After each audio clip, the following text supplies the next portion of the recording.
So I'd like to take the opportunity today to do something that an official doesn't often get the chance to do, and that's to step aside from some of the immediate priorities and to think much more longer term about the sort of future we might like to see in energy policy.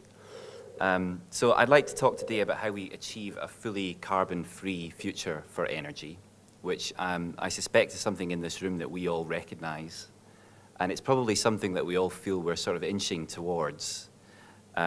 But I thought it'd be interesting today to talk about some of the challenges for policymakers, for government, in realising that future. So here is the traditional representation of energy policy, the trilemma, as it's sometimes called. Security of supply, reducing the impact of energy generation on climate change, and ensuring affordable consumer energy prices in the long term. I would argue that it's absolutely essential that we add a fourth element to that, which is economic development. The addition of that fourth element is a bit of a vexed issue for policymakers. I suspect, for instance, the UK government would attach a slightly lower strategic priority to that fourth element than we would in Scotland. But I would like to argue today that it's absolutely essential that we recognise that fourth dimension of energy policy if we're going to achieve that carbon-free energy future. And more specifically, I'd like to argue that there's a particular element that must become a very central government priority within that, and that's innovation. I believe passionately that governments' policy and regulatory frameworks need to support innovation.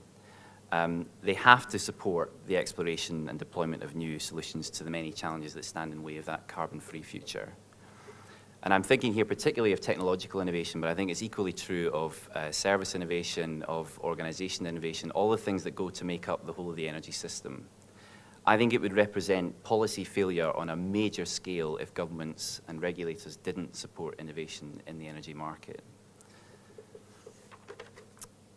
So I thought I'd begin with a short history lesson, and it might be useful to compare what we've done in the UK and what we've done in Denmark, and what Denmark have done rather. I began this job, it was just a few weeks ago, but I got a pretty salutary lesson about the failures of UK government policy to support technologies when I heard about the story of Salter's duck, and you'll all understand that story probably better than I do. But funded enough to start, but not funded enough to see it all the way through to commercial development. And that's a story that you see repeated over time in the UK, sadly. The parallel story here is, of course, the Danes, who I would argue have a much more enlightened government when it comes to this sort of thing, and who have genuinely taken a step towards building a proper market. And that's the outcome that you see. So these are Danish wind exports in billions of euros, roughly between 5 and 6 billion a year at the moment. And that came from initially a Danish government that supported with public R&D programs the Danish wind industry at the outset, some enlightened political vision that gave it some certainty over the long run, including, for instance, a decision in the 80s that nuclear wasn't the answer, a very important signal to the market. Consistent financial support throughout the life of that technology, the development of new technologies, and priority grid access. And there's what you see, that's the outcome. I think that's a wonderful story, although I can't help reflecting on it being a missed opportunity for the UK. But what I'd like to say today is I think we can replicate that story in the future if we focus our minds. And central to that, I think, is a requirement that we support innovative technologies in this country, provide them with the support they need to come down the cost curve and reach full commercialization. So I'll continue the history lesson briefly. Let's consider the question of public support for innovation over the years. I can't think of a single slide that brings together all the myriad ways in which we support innovation in this country, but I really like this slide, which is something from the International Energy Agency's database. It's public sector R&D in energy in the UK, going back to 1974. You probably can't see that on the screen. A couple of things to note here. The first is, of course, the huge subsidy in these years that we gave to nuclear. And if I was being mischievous, and I am being mischievous, then I might suggest that I might ask the question, what benefit did we get from that level of public subsidy for R&D in nuclear over those years? The second thing to note is that this is really good evidence to rebut anyone who says that we provide unprecedented subsidies to renewables. I don't think we do at all if you look at the difference. If you can see that, the green bit is renewables. And the last thing maybe to note here is that it's maybe a more of a hopeful question, that this latter period here, I wonder if that's something of a renaissance in public R&D support for renewables. I certainly hope it is, and I certainly hope the Scottish Government is part of that pressure that's causing that situation. We'll see. The other aspect of this history lesson, of course, is the regulatory environment. And I haven't got a slide for that, but I think it's fair to say that over the years, the electricity sector has delivered a pretty significant degree of innovation and change, thanks in part to the way it's been regulated. The RPI-X approach to the regulated asset base has driven out efficiencies, and you've seen some technological improvements over that period. But I think it's also fair to say that we lost something in the move to privatisation. The old Central Electricity Generating Board had a remit to keep the lights on, as does Ofgem, but it also had a fairly significant R&D function that was there to develop a number of generating technologies, some of which you see today. I think it's only really once government placed an obligation on suppliers to purchase renewable energy that you see the regulatory environment supporting the journey towards that carbon-free future that we would all like to see. I'll leave the fuller discussion of the role of the regulator in innovation for another presentation, but let me just say I think it's enormously important that the regulator does support innovation. So, what is the policy mix that moves us swiftly towards that carbon-free future that I talked about? Well, this is my quick summary. The key issue, I think, is the creation of a secure investment environment. And that, of course, requires a secure and stable policy environment. And I want to say now, as a policymaker, that this is hard. It's hard for us as policymakers. It's hard for governments. It's hard for politicians. It's probably hard for voters. Even Denmark, that we saw, got it so right. Change of government in 2001, change in the policy environment. What you saw thereafter was, entirely predictable investment hiatus in wind. That's the key thing for us. I'd argue that the first element in the decarbonisation of energy is to get the legal and institutional frameworks right so that investors know that we're serious. I think it's absolutely essential that we have sufficiently long-term time horizons to see renewable solutions emerge. And I'm thinking here particularly about efforts to address emissions, domestic emissions. I think to do all of that, you require political ambition that's also genuinely intergenerational. And we haven't always had that in this country and in other countries around the world. But I'm pretty proud to say in Scotland, I think that we've done pretty well on this. We've set a pretty good benchmark with the climate change targets that we have in the UK. We've accompanied that with a range of really, really tough targets for renewable electricity generation in Scotland too. So it's something really there that I'm quite proud of. The other element here is the EU, of course. And we need to hope that in the coming period, the EU gives the energy industry across Europe a reason to innovate. On a domestic level, the second point here is about focus. I think it's enormously important for a small country like Scotland that it focuses on areas of comparative advantage. Denmark's a very windy place, as is Scotland. But Scotland's a very wet place. And when I look across the range of issues that face Scottish ministers at the moment, I think of marine renewables as being one of the most exciting areas that I'm involved in at the moment. Thirdly is financial support. Even the staunchest Chicago School economist admits that there's a role for public R&D support and for capital grants in this market. But the checkered history of government-backed innovation in the UK is that it is consistently underestimated the degree to which you must provide that support throughout the lifetime of the deployment of a technology.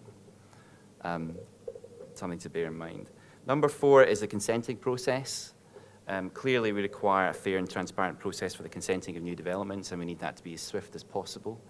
And the parallel issue there is grid access.